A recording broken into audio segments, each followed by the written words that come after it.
Update from the Senate floor. It is 10:20 p.m. This is after those Senate Democrats crossed the aisle to vote with Republicans to end the shutdown. There is another vote that has to happen to finalize this decision.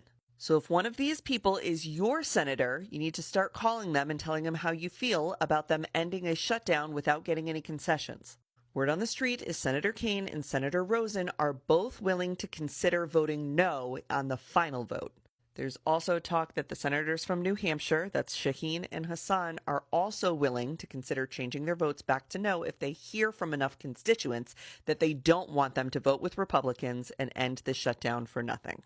If any of these people are your senator, you should be giving them a call anyway, but that's a little bit of the tea on the folks who got freaked out after seeing the public's reaction to them voting yes with the Republicans on this first vote.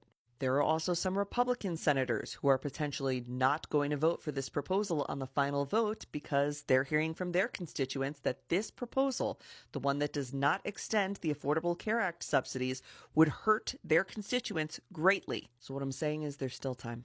Your senators are listening. Their staff is answering the phone. They are watching content being posted on TikTok and Instagram and YouTube right now. They see that the public does not approve of this. Keep that pressure up.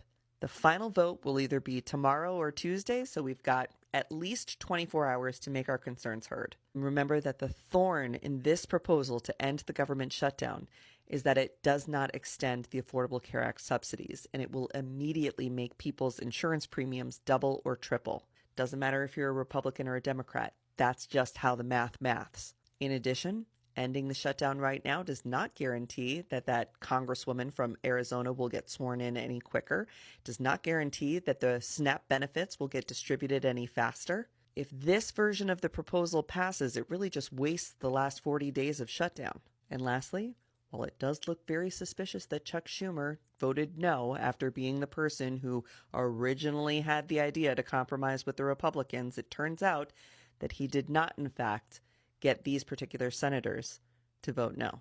These are 8 genuinely rogue senators who voted with the Republicans against both the establishment's advice and their other peers' advice. Each one of these people is responsible for their own vote. Chuck Schumer is actually working behind the scenes right now, I can't even believe I'm saying this, to try and convince them to vote no. So, politics is one of these things that moves super fast and hella slow.